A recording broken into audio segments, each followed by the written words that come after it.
고디의 야매주역 천지비 괴의 구성. 이제 하늘에는 하늘이, 땅에는 땅이 있는 모습이 나타납니다. 앞의 괴가 그리고 있는 모습과는 반대되는 모습이라고 할 수 있겠네요.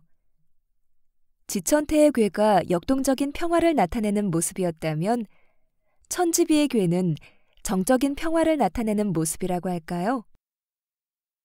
계속 새로운 변화를 향하여 움직여 나가는 모습도 좋지만 자기 자신의 본질을 유지하며 가만히 안정되게 있는 모습도 필요합니다. 물론 그러한 안정이라는 것이 누군가가 보기에는 갑갑하게 보일 수도 있지만 자신을 잃지 않고 중심을 잡을 수 있다는 것은 보다 큰 틀의 움직임에서는 중요한 일입니다.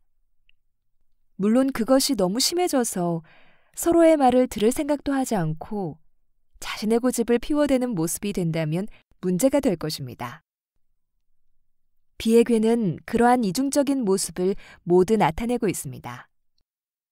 너무 이상적인 모습을 추구하느라 자기 자신의 모습을 잃고 있는 것은 아닌지, 아니면 반대로 자기 자신의 독단적인 생각에 사로잡혀 주변의 목소리에 귀를 닫고 있는 것은 아닌지 한번 생각해 보아야 할 시간입니다. 전반적인 의미. 천지비는 지천태와 정반대의 모습을 한 괴입니다.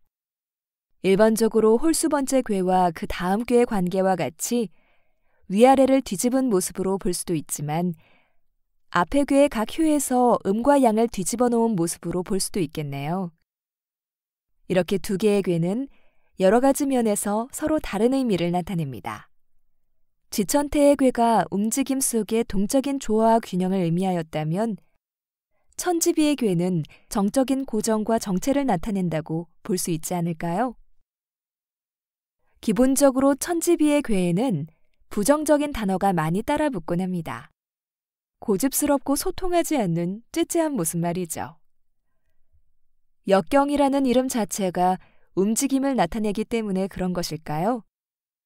모든 것이 원래 자기가 있어야 할 위치에 있는데 그것이 그렇게 못마땅한가 봅니다. 모든 요소가 안정적인 상태에서 멈추어 있다는 것은 다시 말해서 변화하지 않고 더 나은 상태로 진화할 수 없다는 뜻으로 해석될 수도 있으니까요. 그런 점에서 역경에서 가장 이상적인 모습으로 꼽는 것은 정중동 혹은 외유내강과 같은 상태라는 생각이 듭니다.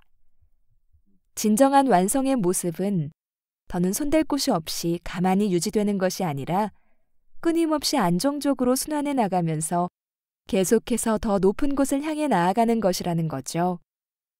이러한 의미는 서양의 타로 카드에서의 조화와 균형, 그리고 순환이 나타내는 의미와도 일맥상통합니다.